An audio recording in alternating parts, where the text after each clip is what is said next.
A guerra comercial, isso que eu acho que o ponto por que interessa aqui para o Vale do Silício? Tanto a China, nos últimos 10, 15 anos, ela se tornou um dos principais, se não o principal concorrente dos Estados Unidos, do Vale do Silício, em relação à inovação e tecnologia. Tá? Você tem as empresas que a gente chama de unicórnios, que são as startups, que valem mais de $1 bilhão, né? A China tem centenas dessas startups, né? Então rivaliza muito com os Estados Unidos em quem vai dominar a próxima corrida tecnológica. A gente está falando aí sobre não só tecnologias que já estão presentes no nosso dia a dia, como, por exemplo, pagamentos eletrônicos. Então, o chinês, por exemplo, ele não usa cartão de crédito e cartão de débito praticamente. Tudo é pago por celular. Lá os QR Codes, né, que são aquelas imagenzinhas quadriculadas que a gente tira uma foto. Se você vai hoje num fast food em Beijing, na China, eles não aceitam mais dinheiro e cartão. Você só consegue pagar pelo celular. Então a China está muito evoluída em relação a isso, inclusive até mesmo comparando com os Estados Unidos. Sem contar outras tecnologias, a gente fala de inteligência artificial.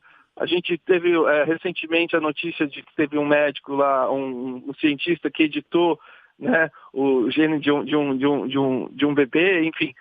Isso tudo está dentro desse contexto da guerra comercial de China e Estados Unidos. Então, não é simplesmente por um mero protecionismo, mas também tem uma preocupação do governo Trump de não perder o protagonismo em uma série de frentes que os Estados Unidos historicamente têm um desempenho melhor do que qualquer outro país no mundo.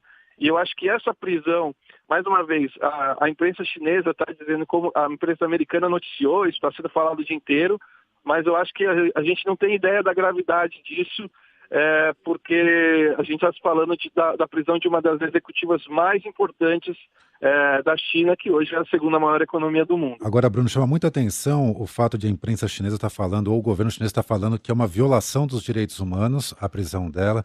Mas eu queria entender melhor, mas onde é que entra essa violação de sanções contra o Irã? Será que alguma tecnologia que a Huawei passou para o Irã, alguma coisa? De onde viria o Irã nessa história? O que acontece? Essa investigação foi uma matéria do Wall Street Journal de abril desse ano. E, mais uma vez, quando envolve questões de governo, é muito difícil a gente ter informação oficial. Mas o que se sabe até agora, a Huawei está sendo acusada, inclusive aqui nos Estados Unidos, outros países, os órgãos públicos, as empresas públicas pararam de comprar equipamentos porque existia uma desconfiança de que o governo chinês estaria usando equipamentos da Huawei para fazer investigação, para ter acesso a segredos, seja eles segredos corporativos de empresas concorrentes ou os segredos de agências do governo. Pensa que os produtos que essa empresa chinesa fornece são produtos que são usados para transmitir dados, por exemplo. Então, em tese, né, essa empresa poderia ter algum tipo de acesso. Estou tendo todo esse cuidado para usar o condicional, porque, é claro, assim, da mesma forma como o Facebook, em tese, poderia fazer um monte de coisa que não faz, porque, enfim, é uma empresa de capital aberto, que tem que seguir uma série de regras de compliance. No caso das sanções com o Irã, até onde eu li, tem um pouco a ver com isso. Primeiro, eles não poderiam vender para o Irã por causa das sanções, mas é mais grave ainda quando você tem uma empresa que vende produtos para os Estados Unidos e produtos que estão sendo avaliados, se eles estão ou não tendo algum tipo de brecha de segurança, e você, ao mesmo tempo, está oferecendo esses mesmos produtos para um país que é um dos maiores inimigos geopolíticos e econômicos dos Estados Unidos. Então, como eu disse, não existem informações oficiais, mas a questão das violações de direitos humanos seria uma prisão arbitrária, já que não existem informações claras pelo motivo da prisão. Mas, né, voltando um pouco à China também, não é exatamente um país que é um exemplo em relação a direitos humanos, enfim. Então, é uma guerra de gente grande, né?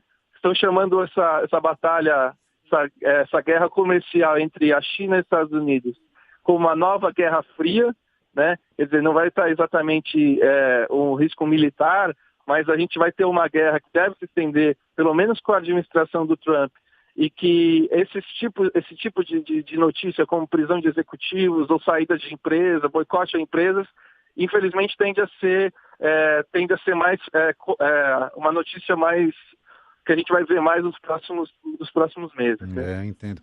Agora, outros países utilizam esta mesma tecnologia da Huawei, por exemplo, na Europa. Eu vi aqui que Nova Zelândia, por exemplo, proibiu a utilização de equipamentos da Huawei por causa de questões de segurança. Como que é a Huawei fora dos Estados Unidos? Como que atua? Eles são muito fortes, eles estão mais em 170 países, né? Inclusive no Brasil. E daí o que aconteceu? Depois que o Trump comprou quase que pessoalmente essa briga lá no começo do ano contra ele fez um pedido a outros países que seguissem aos Estados Unidos nesse boicote aos produtos. Porque, mais uma vez, o que acontece? É uma empresa muito poderosa. Tive a oportunidade de conhecer a sede da Huawei na China, né? Que fica em Shenzhen. É um lugar que tem 45 mil pessoas moram e trabalham lá. É um monstro. Assim, é como se fosse e é tudo construído do zero. A gente fala muito desses campos das empresas americanas, né? O Google, que parece uma universidade. A sede da Huawei parece uma cidade mesmo, uma cidade com escola, restaurante, com toda a infraestrutura que as pessoas trabalham e tem sua vida pessoal sem sair desse mundo. E é naturalmente um país mais fechado, e a Huawei é uma empresa de capital privado também, mas é um capital misto, tem a influência do governo chinês. Então, quando esses países estão tomando atitudes assim, não é só uma questão meramente comercial, claramente é uma questão política, né? Mas assim, não dá para dizer que o problema que a Huawei está tendo um problema global, assim, ela continua em muitos outros países que até o momento não relataram nenhum tipo de problema desse. Eu acho que ainda mais no sentido da desconfiança por a empresa não fornecer informações suficientes para esses governos se sentirem seguros, do que propriamente você ter um caso objetivo, comprovado, de que, enfim, o governo americano, que o governo chinês roubou algum tipo de informação sensível do governo americano por meio dessa empresa. No Brasil, que ela tem celular? No Brasil, ela tem infraestrutura de redes, então, desde equipamentos de transmitir dados, tipo fibra ótica, até essas salas quando você vai em essas empresas mais high-tech, que ele tem essas salas de videoconferência super avançadas, essa empresa chinesa também oferece até celulares. Eles estão muito fortes também em celulares, são a grande rival da Apple, né, da Samsung. A Huawei ela atua em todos esses segmentos ligados ao mundo da tecnologia. Olha, fiquei surpreso com essa história. Vamos acompanhar então. Bruno Ferrari, Conexão São Francisco, direto do Vale do Silício, falando com a gente. Obrigado mais uma vez. Até a semana que vem. Um abraço, Bruno. Obrigado, Fernando. Um abraço.